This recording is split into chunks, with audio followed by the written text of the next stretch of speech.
Mga kapatid, magandang tanghali po at natapos ko na pong gawin ang pangontra at pampaswerte sa negosyo ni Ma'am Nili. Ayan ma'am, tapos na po ang iyong ginawang pampaswerte at lalagyan na lang po natin ng tinatawag na langis mamaya at ano po, ipapadala natin at ipapa-LBC. Ayan, tapos na at kagabi ko natapos ito at isusunod kong gawin yung order din ni Sir Danny.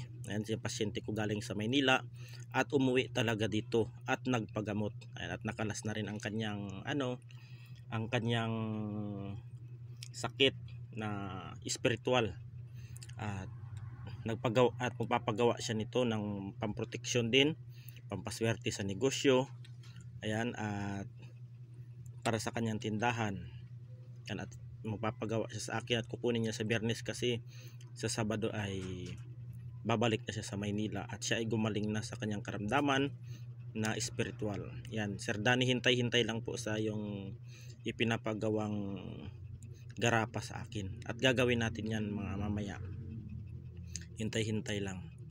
Yan Ma'am Nili, ayan, salamat po sa pagtitiwala at baka mamaya mga alas 3 ay ipapadala ko dyan sa inyo. Ayan po, maraming salamat po at God bless. Ayan na ma'am, tapos na po yung in-order sa akin at pupunta na akong LBC ngayon at papadala na natin dyan sa inyo. Yan, hanggang dito na lang po at maraming salamat po sa inyong pagtitiwala.